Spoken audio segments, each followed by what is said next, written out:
Assalamualaikum warahmatullahi wabarakatuh. Hai semua, kembali lagi bersama Ibu untuk belajar materi IPA kelas 7.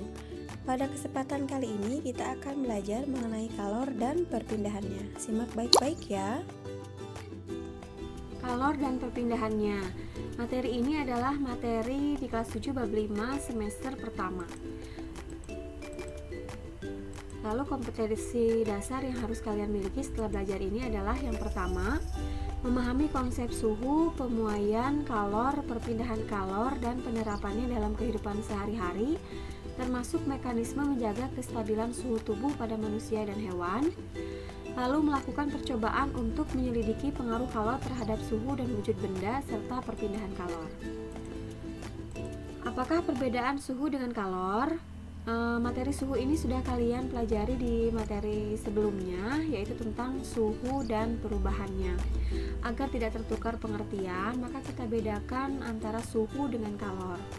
Suhu menyatakan tingkat derajat panas atau dinginnya suatu zat, misalnya suhu tubuh kita 35 derajat Celcius. Nah, itu suhu, derajat atau tingkat panas atau dinginnya suatu zat.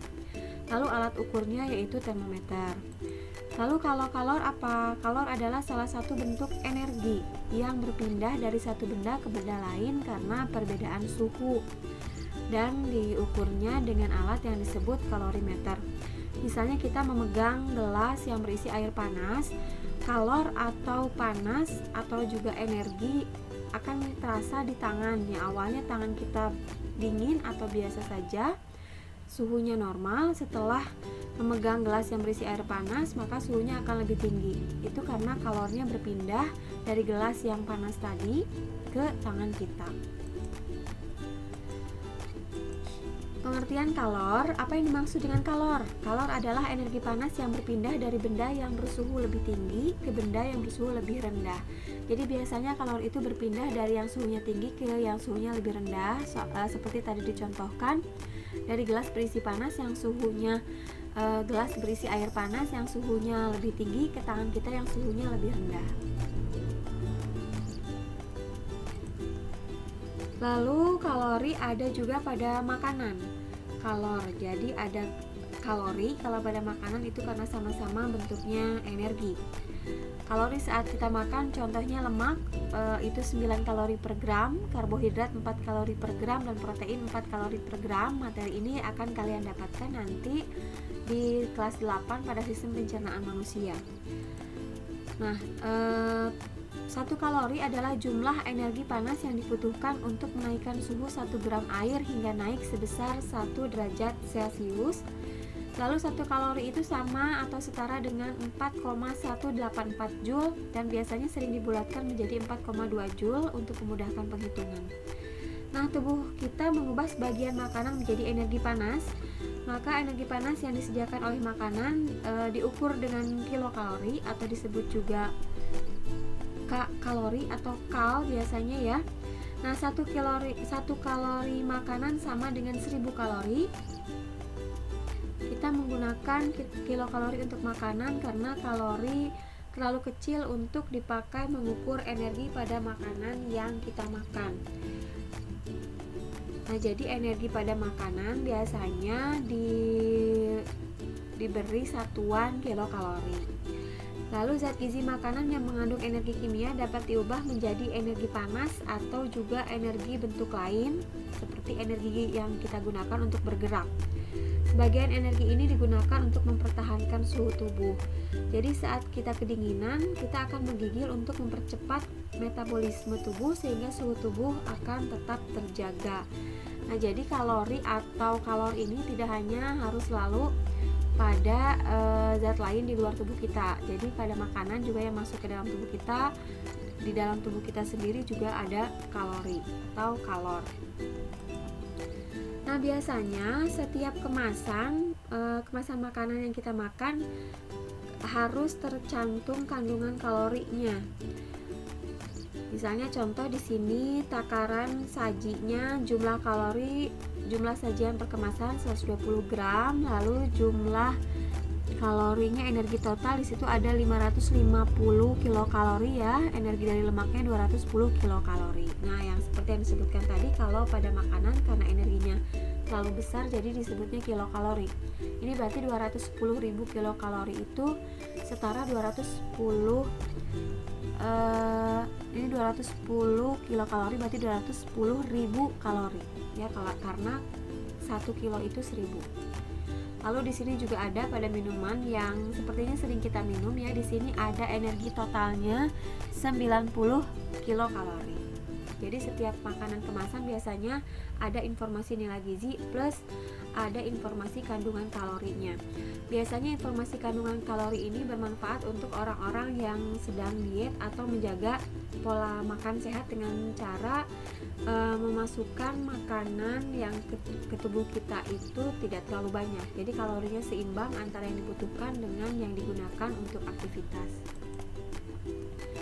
Lalu kalor untuk menaikkan suhu benda bergantung pada jenis benda tersebut.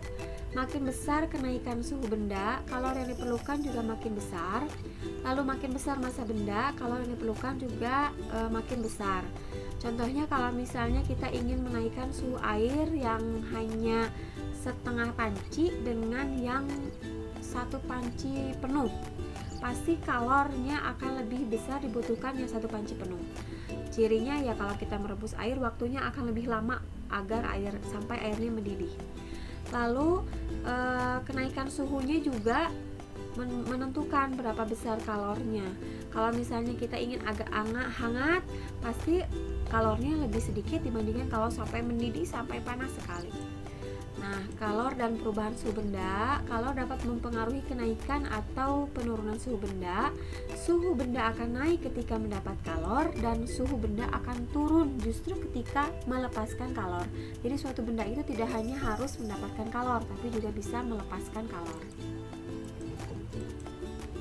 Nah, di sini ada rumus mencari jumlah kalor untuk menaikkan suhu zat. Nah, kalor itu lambangnya Ki besar.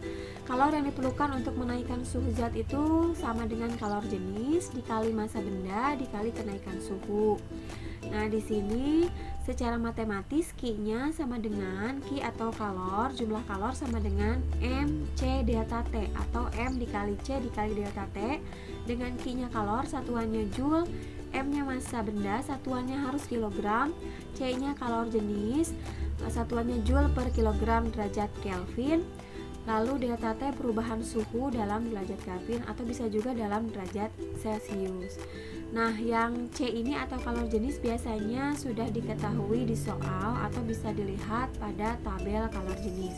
Tapi pada umumnya sudah diketahui di soal. Berikut ini akan Ibu contohkan salah satu cara untuk mencari jumlah kalor yang dibutuhkan untuk menaikkan suhu zat.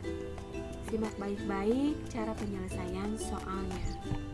Contoh soal yang pertama yaitu berapakah kalor yang dibutuhkan untuk menaikkan suhu 500 gram air dari suhu mula-mula 20 derajat Celcius menjadi 100 derajat Celcius. Jika diketahui kalor jenis airnya 4200 Joule per kilogram Kelvin.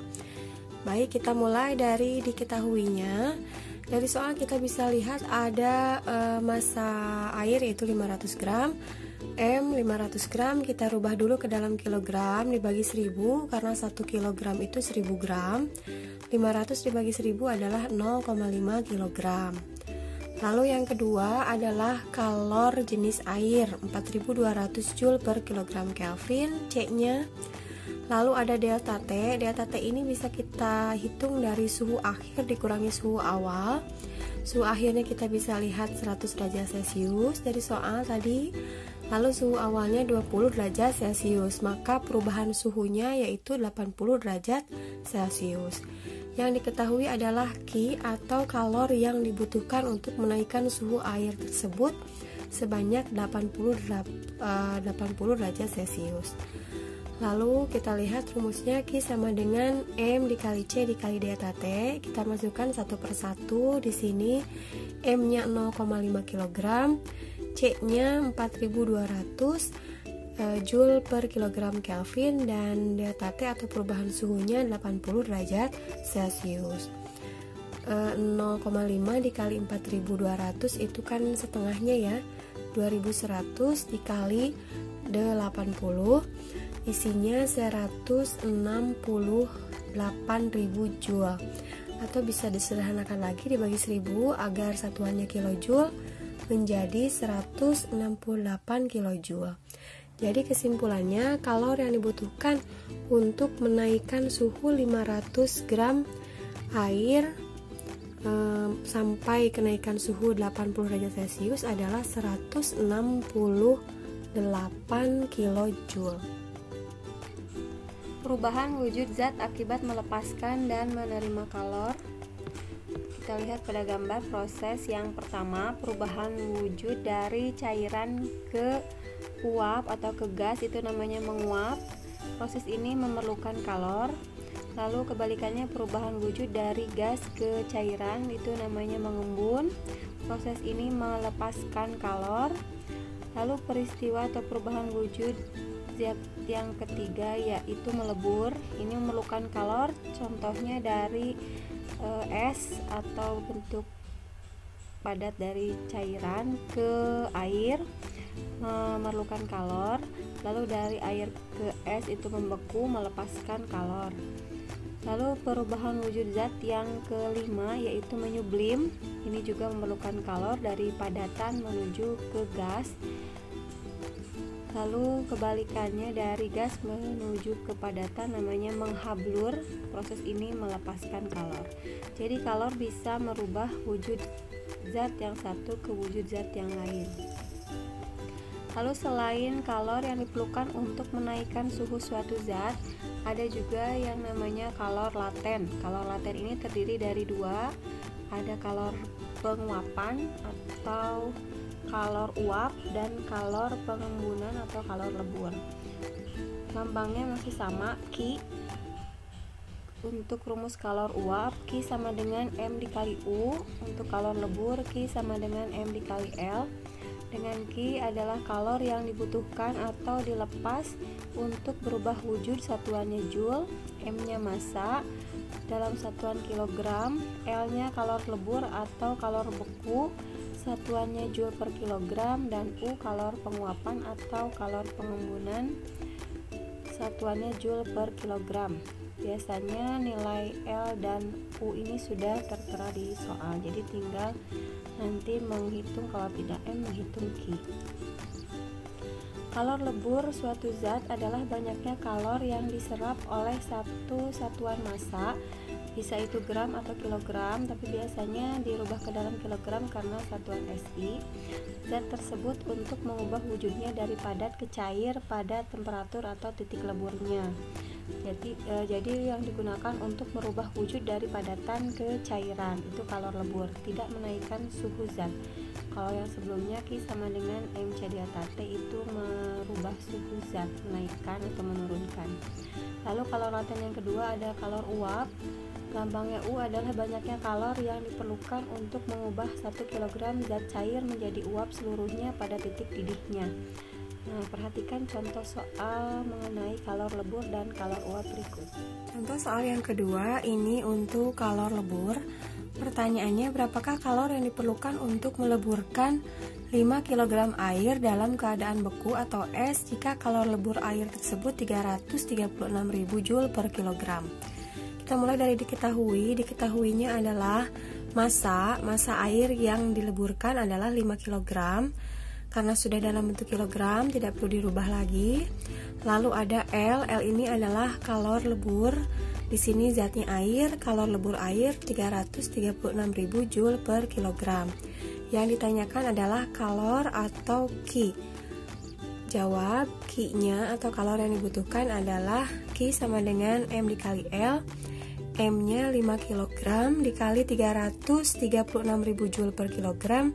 Hasilnya 1.680.000 joule, atau disederhanakan ke dalam kilojoule dibagi 1000 menjadi 1.680 kilojoule. Ini adalah kalor yang dibutuhkan untuk meleburkan 5 kg air. Contoh soal yang ketiga adalah mengenai kalor uap.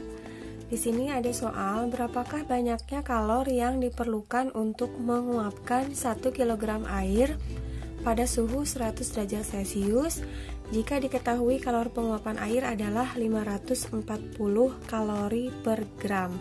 Di sini kita bisa lihat satuan yang lain dari contoh soal yang kedua sebelumnya. Di sini ada kalori dan gram. Jadi kalor itu bisa satuannya joule, bisa juga dalam bentuk kalori. Dan ini sudah dibahas di awal materi. Lalu yang diketahui dari soal adalah M 1 kg, ini massa air 1 kg, karena satuan U-nya nanti dalam gram, maka harus dirubah dulu ke dalam gram. 1 kilonya adalah 1000 gram. Lalu apakah suhu ini terpakai? Sebenarnya suhu pada soal ini hanya untuk menunjukkan bahwa air itu menguap pada suhu 100 derajat Celcius. Jadi kita bisa langsung diketahuinya ke kalor uap. Kalor uap air 540 kalori per gram. Maka yang ditanyakan adalah Q atau kalor yang dibutuhkan untuk menguapkan air tersebut. Jawab, Q sama dengan M dikali U, M-nya 1000 gram dikali 540 kalori per gram. Gramnya bisa dihilangkan ya, kita coret satuannya jadi tinggal nanti kalori. 1000 dikali 540 itu 540.000 kalori. Lalu kalau disederhanakan lagi ke dalam kilokalori tinggal dibagi 1000, maka jadi 540 kilokalori. Maaf ya, di sini berarti 540 kilokalori karena tadi sudah dibagi 1000. Jadi kalor yang dibutuhkan untuk menaikkan atau menguapkan air sebanyak 1 kg itu 540 kilokalori.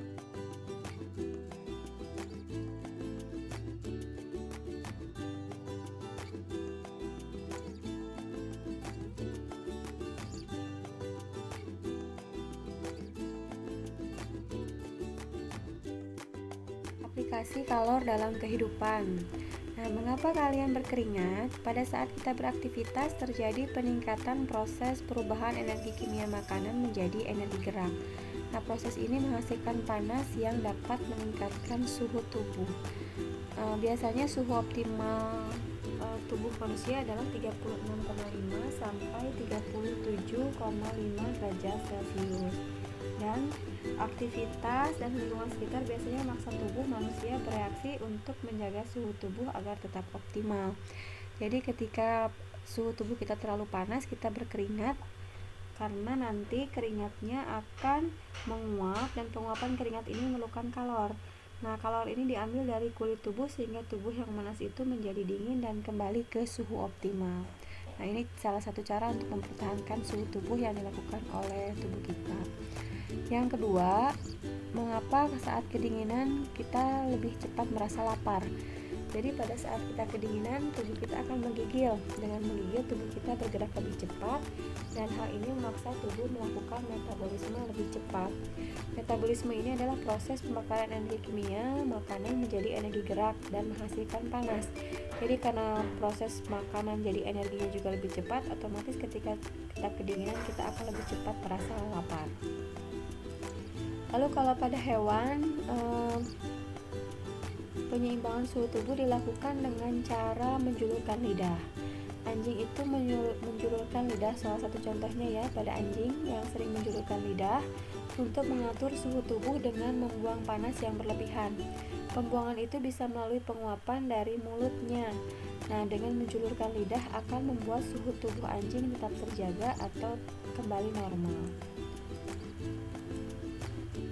Lalu kalau teknologi pendingin sederhana, nah sama ini juga salah satu aplikasi kalor dalam kehidupan.